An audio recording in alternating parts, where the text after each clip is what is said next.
निम्न माध्यमिक तहको शिक्षक लाइसेन्स तयारी क्लासमा यहाँहरूलाई स्वागत छ। आजको क्लासमा हामी एकाइ 8 अन्तर्गत रहेको कक्षाकोठा व्यवस्थापन तथा शैक्षणिक योजनाबाट महत्त्वपूर्ण नमुना प्रश्नोत्तरहरू छलफल गर्नेछौँ। आउनुहोस् हामी ढिला नगरी प्रश्नबाटै अघि बढौँ। र यहाँभन्दा अगाडिको क्लासमा चाहिँ हामीले प्रश्न नम्बर 20 सम्म चाहिँ छलफल गरिसकेका छौँ। उक्त भिडियो हामी डिस्क्रिप्सनमा राख्नेछौँ, त्यहाँबाट हेर्न सक्नुहुनेछ। साथै च्यानलमा गएर भिडियोजमा हेर्नुभयो भने पनि यहाँहरूले देख्न सक्नुहुनेछ उक्त भिडियो। 20 नम्बर प्रश्नसम्म हामीले छलफल गरेका छौँ। शिक्षक र विद्यार्थी बीच तलका मध्ये कस्तो सम्बन्ध अपेक्षित हुन्छ भन्ने प्रश्न यहाँसम्म चाहिँ हामीले छलफल गरिसकेका छौँ। आज चाहिँ हामी 21औं नम्बर प्रश्नबाट चाहिँ अगाडि बढ्नेछौँ।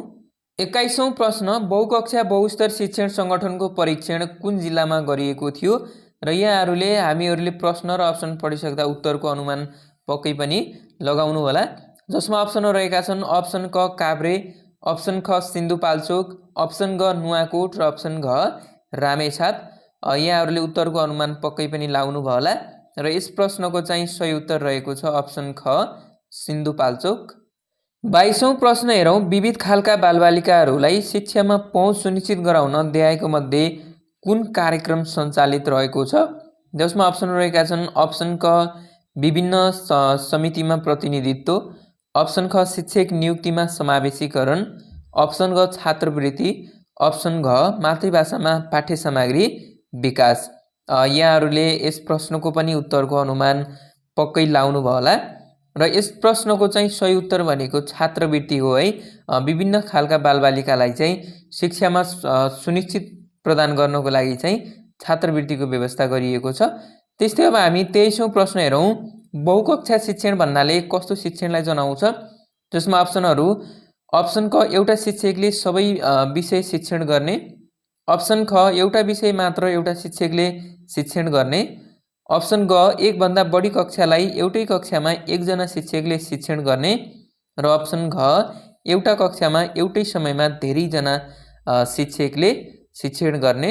पक्कै पनि यो प्रश्न लगभग सजिलो नै रहेको छ, यहाँहरूले पक्कै पनि मिलाइसक्नु भयो होला र यस प्रश्नको चाहिँ सही उत्तर अप्सन ग रहेको छ। एकभन्दा बढी कक्षालाई एउटै कक्षामा एकजना शिक्षकले शिक्षण गर्ने पद्धतिलाई चाहिँ बहुकक्षा शिक्षण भनिन्छ। र यो शिक्षण कहिलेकाहीँ यहाँहरूलाई सोध्न सक्छ, बहुकक्षा शिक्षण कुन तहमा उपयोगी मानिन्छ भन्यो भने चाहिँ प्राथमिक तहमा चाहिँ बहुकक्षा शिक्षणलाई चाहिँ उपयोगी मानिन्छ। 24औं प्रश्न, कक्षाकोठा व्यवस्थापन गर्दा BALA शब्दको प्रयोग भएको पाइन्छ, जसको अर्थ तलको मध्ये कुन हो? अप्सन क book is learning aid, option ख boy is learning aid, option ग बिल्डिङ इज लर्निङ एड र अप्सन घ बेन्च इज लर्निङ एड। यहाँहरूले पक्कै पनि उत्तरको अनुमान लगाउनु होला र यस प्रश्नको चाहिँ सही उत्तर रहेको छ अप्सन ग है। BALA शब्दको जुन प्रयोग गरेको पाइन्छ र जसको अर्थ भनेको चाहिँ बिल्डिङ इज लर्निङ एड भन्ने बुझिन्छ। त्यस्तै हामी 25औं प्रश्न हेरौँ, कक्षा शिक्षणका सम्बन्धमा दिएका मध्ये कुन चाहिँ भनाइ सही छैन भनिएको छ? गलत भनाइ चाहिँ हामीले रोज्नुपर्ने छ। अप्सनहरू रहेका छन् अप्सन क सिकारु र शिक्षक बीचको सम्बन्ध टाढा हुने, अप्सन ख सिकाइ समयमा लचकता ल्याउन सकिने, अप्सन ग शिक्षक अनुपस्थिति भएमा कक्षा व्यवस्थापन गर्न कठिन हुने र अप्सन घ एकै शिक्षकले सबै विषयहरू अध्यापन गर्ने। यसको पनि यहाँहरूले उत्तरको अनुमान पक्कै पनि लाउनु भयो होला। कक्षा शिक्षणका सम्बन्धमा दिएको मध्ये कुन भनाइ सही छैन भनिएको छ? यसको सही उत्तर चाहिँ अप्सन क हो है। सिकारु र शिक्षक बीचको सम्बन्ध टाढा हुने भनेको छ, यो चाहिँ गलत भनाइ हो, किनकि कक्षा शिक्षणमा चाहिँ सिकारु र शिक्षकको सम्बन्ध चाहिँ नजिक हुने गर्दछ, किनकि एउटा शिक्षकले सधैँ उक्त क्लासमा पढाइरहने हुँदा चाहिँ विद्यार्थी र शिक्षकको सम्बन्ध राम्रो भएको हुन्छ। त्यस्तै हामी 26औं प्रश्न हेरौँ, विषय शिक्षणको विशेषता तलको मध्ये कुन होइन? अप्सनहरू अप्सन क शिक्षक विषयवस्तुमा दखल, अप्सन ख वर्षभरि एक विषयको लागि एक शिक्षक, अप्सन ग वर्षभरि एक कक्षाको लागि एक शिक्षक र अप्सन घ विषयगत शिक्षक। यसको पनि यहाँहरूले प्रश्नको उत्तर अनुमान लाउनु भयो होला, सजिलो नै प्रश्न रहेको छ। यस प्रश्नको सही उत्तर चाहिँ अप्सन ग रहेको छ है। अप्सन ग वर्षभरि एक कक्षाको लागि एक शिक्षक चाहिँ यो विषय शिक्षणको विशेषता होइन, यो चाहिँ कक्षा शिक्षणको विशेषता हो। त्यस्तै अब हामी 27औं नम्बरमा हेरौँ। नेपालमा बहुकक्षा बहुस्तर शिक्षण व्यवस्था लागू गर्दा कुन देशको असल अभ्यासलाई अनुसरण गरेर गरिएको हो? जसमा अप्सनहरू रहेका छन्। अप्सन क भारत, अप्सन ख चीन, अप्सन ग सिङ्गापुर र अप्सन घ दक्षिण कोरिया। पक्कै पनि यहाँहरूले यस प्रश्नको उत्तर त मिलाइसक्नुभयो होला। अनुसरण अर्थात् नक्कल, नेपालले बढी अनुसरण तथा नक्कल कहाँ कुन देशबाट गर्छ भन्ने कुरा पनि यहाँहरूले थाहा पाउनु भएको छ होला पक्कै। यसको सही उत्तर चाहिँ भारत हो है। भारतको अनुसरण गरेर चाहिँ नेपालमा बहुकक्षा बहुस्तर शिक्षण चाहिँ लागू भएको देखिन्छ। त्यस्तै अब हामी 28औं प्रश्नमा जाउँ।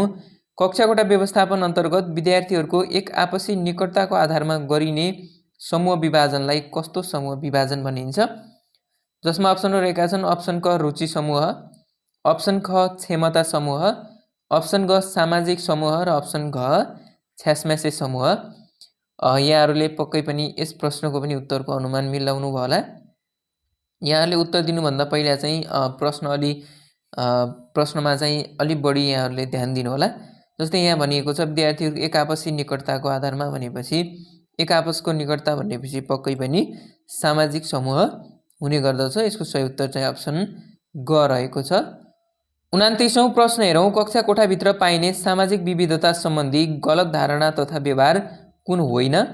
अप्सनहरू रहेका छन्। अप्सन क गरिबका छोराछोरीसँग सङ्गत गर्नु हुँदैन, अप्सन ख छात्र र छात्रा एउटै बेन्चमा बस्नु हुँदैन, अप्सन ग दलितले छोएको खानु हुँदैन र अप्सन घ दलित अपाङ्ग तथा अन्य छात्र छात्रासँग सँगसँगै बस्न र समूह कार्य गर्न केही हुँदैन भनिएको छ। पक्कै पनि यो प्रश्नमा त्यति सोच्नुपर्ने मैले देखिनँ। यहाँहरूले मिलाइसक्नुभयो। उत्तर चाहिँ अप्सन घ रहेको छ है। यो चाहिँ गलत धारणा तथा गलत व्यवहार होइन। यो क ख ग चाहिँ यिनीहरू के हुन् त भन्दा गलत व्यवहारहरू हुन् यो कक्षा कोठामा पाइने। र यस्ता गलत व्यवहारहरूलाई चाहिँ शिक्षकले के गर्नुपर्छ भन्दा अन्त्य गर्नुपर्छ र व्यवस्था गरेर सबैलाई चाहिँ यो अप्सन घ दलित अपाङ्ग तथा अन्य छात्र छात्रासँग सँगसँगै बस्न र सहकार्य गर्न केही हुँदैन भन्ने धारणा चाहिँ शिक्षकले विद्यार्थीमा अथवा साना साना बालबालिकाहरूमा चाहिँ धारणा यहाँहरूले बसाल्नुपर्ने हुन्छ। 30औं प्रश्न। कक्षा कोठा व्यवस्थापन गर्दा ध्यान दिनुपर्ने कुराहरूमा तलको मध्ये कुन पर्दैन? अप्सनहरू रहेका छन्। अप्सन क विद्यार्थीको हिँडुल गर्ने कार्यलाई न्यूनतम हुने किसिमको बसाइ व्यवस्थापन गर्नुपर्दछ, अप्सन ख न्यूनतम समयमा कक्षा कोठा व्यवस्थापन कार्य गर्नुपर्दछ, अप्सन ग शिक्षण सिकाइको उद्देश्य अनुरूप नै कक्षा कोठा व्यवस्थापन हुनुपर्दछ र अप्सन घ कक्षा कोठा व्यवस्थापन कार्यमा विद्यार्थीलाई समावेश गरिनु आवश्यक हुँदैन भनिएको छ। यहाँहरूले यस प्रश्नको पनि उत्तरको अनुमान पक्कै पनि लाउनु भयो होला र यस प्रश्नको चाहिँ सही उत्तर रहेको छ अप्सन घ है। कक्षा कोठा व्यवस्थापन कार्यमा विद्यार्थीलाई समावेश गरिनु आवश्यक हुँदैन। यो चाहिँ कक्षा कोठा व्यवस्थापन कार्य गर्दा ध्यान दिनुपर्ने कुराहरूमा पर्दैन किनकि विद्यार्थीलाई पनि समावेश गरिनु उपयुक्त हुन्छ। 31औं प्रश्न। तलको मध्ये कुन योजना विषय शिक्षकले निर्माण गर्दैनन्? अप्सनहरू। अप्सन क दैनिक पाठ योजना, अप्सन ख विद्यालय सुधार योजना र अप्सन ग एकाइ योजना। यहाँहरूले पक्कै पनि उत्तरको अनुमान लगाइसक्नुभयो होला र यसको सही उत्तर चाहिँ अप्सन ख रहेको छ है। विद्यालय सुधार योजना चाहिँ यो शिक्षकले निर्माण गर्दैनन्। त्यस्तै हामी 32औं प्रश्नमा हेरौँ। कक्षा कोठा व्यवस्थापन अन्तर्गत नेपालमा विद्यालयमा आउने बालबालिकामा पाइने सामाजिक विविधता कुन हो? अप्सनहरू। अप्सन क लैङ्गिक विविधता, अप्सन ख जनजातिगत विविधता अथवा जातिगत विविधता, अप्सन ग भाषाको विविधता र अप्सन घ माथिका सबै। यहाँहरूले यस प्रश्नको पनि उत्तरको अनुमान पक्कै पनि लाउनु भयो होला र यस प्रश्नको चाहिँ सही उत्तर रहेको छ माथिका सबै। लैङ्गिक विविधता, जनजातिगत जातिगत र भाषागत विविधता चाहिँ यो सबै पर्दछन्। त्यस्तै अब हामी 33औं प्रश्न हेरौँ। देखाएका मध्ये कुन विषय शिक्षणको फाइदा होइन भनिएको छ? अप्सनहरू। अप्सन क सिकाइ क्रमको जानकारी, अप्सन ख विज्ञताको प्रयोग, अप्सन ग तयारी सजिलो र अप्सन घ समय तालिका लचिलो। यहाँहरूले यस प्रश्नको पनि उत्तरको अनुमान लगाइसक्नुभयो होला र यसको सही उत्तर चाहिँ अप्सन घ हो है। समय तालिका लचिलो चाहिँ यो विषय शिक्षणको फाइदा होइन। त्यस्तै अब हामी 34औं प्रश्न हेरौँ। पाठ्यपुस्तकको सट्टा एक्टिभिटी कार्डको प्रयोग कुन शिक्षण विधिमा गरिन्छ? अप्सनहरू: अप्सन क कक्षा शिक्षण, अप्सन ख बहुकक्षा बहुस्तर शिक्षण, अप्सन ग वर्गरहित शिक्षण र अप्सन घ बहुकक्षा शिक्षण। यहाँहरूले यस प्रश्नको पनि उत्तरको अनुमान लगाउनु भयो होला र यस प्रश्नको चाहिँ सही उत्तर रहेको छ अप्सन ख है। पाठ्यपुस्तकको सट्टा एक्टिभिटी कार्डको प्रयोग चाहिँ बहुकक्षा बहुस्तर शिक्षण विधिमा चाहिँ गरिन्छ। त्यस्तै हामी अब 35औं प्रश्न हेरौँ। विषयवस्तुको लम्बिए समन्वय ख्याल गरी शिक्षण गराउन कुन शैक्षणिक सङ्गठन बढी उपयोगी मानिन्छ? अप्सनहरू: अप्सन क वर्ग शिक्षण, अप्सन ख बहुवर्ग शिक्षण, अप्सन ग विषय शिक्षण र अप्सन घ मिश्रित शिक्षण। यहाँहरूले उत्तरको अनुमान पक्कै लाउनु भयो होला र यस प्रश्नको सही उत्तरतर्फ जाउँ हामी। अप्सन ग चाहिँ सही उत्तर रहेको छ है। विषयवस्तुको लम्बिए समन्वय ख्याल गरी शिक्षण गराउन चाहिँ यो विषय शिक्षण चाहिँ उपयोगी मानिन्छ। त्यस्तै अब हामी 36औं प्रश्नमा जाउँ। आधारभूत तहको पाठ्यक्रम कक्षा 1-3 2076ले देखाएको मध्ये कुन चाहिँ शैक्षणिक सङ्गठन अपनाउने चाहिँ व्यवस्था गरेको छ? जसमा अप्सनहरू रहेका छन् अप्सन क वर्ग शिक्षण, अप्सन ख बहुवर्ग शिक्षण, अप्सन ग मिश्रित शिक्षण र अप्सन घ वर्गविहीन शिक्षण। यस प्रश्नको पनि यहाँहरूले उत्तरको अनुमान पक्कै पनि लाउनु भयो होला। सही उत्तरतर्फ जाउँ। सही उत्तर चाहिँ अप्सन क रहेको छ। वर्ग शिक्षण सङ्गठन अपनाउने व्यवस्था चाहिँ यो आधारभूत तहको पाठ्यक्रम कक्षा 1-3 2076ले गरेको थियो। 37औं प्रश्न। देखाएको मध्ये कक्षा शिक्षणको विशेषता कुन होइन भनिएको छ? अप्सनहरू रहेका छन् अप्सन क थोरै विद्यार्थी भएको अवस्थामा उपयोगी, अप्सन ख माथिल्लो तहमा सान्दर्भिक, अप्सन ग शिक्षणमा विषयगत समन्वय र अप्सन घ शिक्षण योजना निर्माणमा सहज। पक्कै पनि यहाँहरूले यस प्रश्नको पनि उत्तरको अनुमान लगाइसक्नु भयो होला। यसको सही उत्तर चाहिँ अप्सन ख रहेको छ है। माथिल्लो तहमा चाहिँ सान्दर्भिक हुँदैन कक्षा शिक्षण, माथिल्लो तहहरूमा चाहिँ विषय शिक्षण चाहिँ जुन सान्दर्भिक हुने गर्दछ, त्यसकारण चाहिँ यो अप्सन ख चाहिँ यो कक्षा शिक्षणको विशेषता मानिँदैन। 38औं प्रश्न। विषयहरूबीच तहगत रूपमा समन्वय कायम गर्न बढी उपयोगी शिक्षण व्यवस्था कुन हो? अप्सनहरू रहेका छन् अप्सन क कक्षा शिक्षण, अप्सन ख विषय शिक्षण, अप्सन ग बहुकक्षा शिक्षण र अप्सन घ मिश्रित शिक्षण। पक्कै पनि यहाँहरूले यस प्रश्नको उत्तर मिलाइसक्नुभयो होला। माथि प्रश्नमा नै उत्तर यहाँहरूले भेटाउन सक्नुहुनेछ, जहाँ भनिएको छ विषयहरूबीच तहगत रूपमा समन्वय कायम गर्न। सही उत्तर चाहिँ अप्सन ख है। विषय शिक्षण चाहिँ उपयोगी मानिन्छ। 39औं प्रश्न हेरौँ। तलका मध्ये बहुकक्षा शिक्षणको फाइदा कुन होइन?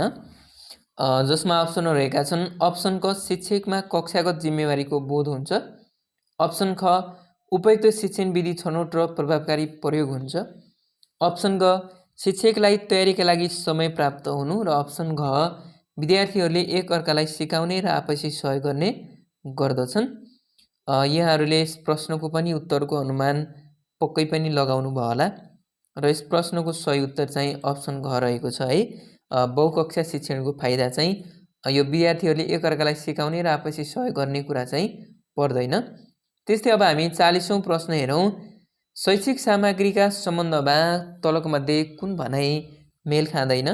अप्सनहरू अप्सन क शैक्षिक सामग्रीलाई सिकाइको साध्यको रूपमा प्रयोग गरिनुपर्दछ, अप्सन ख बिनामूल्य वा कम मूल्यका सामग्रीको प्रयोग गरिनुपर्छ, अप्सन ग सामग्री निर्माण र प्रयोगमा विद्यार्थीहरूलाई पनि परिचालित गराउनु पर्दछ, अप्सन घ शैक्षिक सामग्रीको प्रयोग होसियारीको साथ गर्नुपर्दछ। पक्कै पनि यहाँहरूले यस प्रश्नको पनि उत्तरको अनुमान लगाइसक्नु भयो होला र यस प्रश्नको सही उत्तर चाहिँ अप्सन क रहेको छ है। शैक्षिक सामग्री सम्बन्धमा चाहिँ यो अप्सन क मेल खाँदैन। शैक्षिक सामग्रीलाई सिकाइको साध्यको रूपमा प्रयोग गरिनुपर्छ भनिएको छ, त्यसकारण यो गलत रहेको छ। शैक्षिक सामग्रीलाई सिकाइको साध्यको रूपमा नभएर साधनको रूपमा चाहिँ प्रयोग गरिनु पर्दछ। त्यस्तै अब हामी 41औं प्रश्न हेरौँ। बहुकक्षा बहुस्तर शिक्षण प्रक्रियामा विद्यार्थीलाई कति समूहमा विभाजन गरिन्छ? अप्सनहरू रहेका छन् अप्सन क 3 समूह, अप्सन ख 4 समूह, अप्सन ग 5 समूह र अप्सन घ 6 समूह। यहाँहरूले यस प्रश्नको पनि उत्तरको अनुमान लगाइसक्नुभयो होला र यस प्रश्नको चाहिँ सही उत्तर रहेको छ अप्सन ख है। बहुकक्षा बहुस्तर शिक्षण प्रक्रियामा विद्यार्थीलाई 4 समूहमा विभाजन गरिन्छ। त्यस्तै अब हामी 42औं प्रश्न हेरौँ। बहुभाषिक कक्षा कोठा व्यवस्थापन गर्दा तलको मध्ये कुन कुरालाई ध्यान दिनुपर्दछ?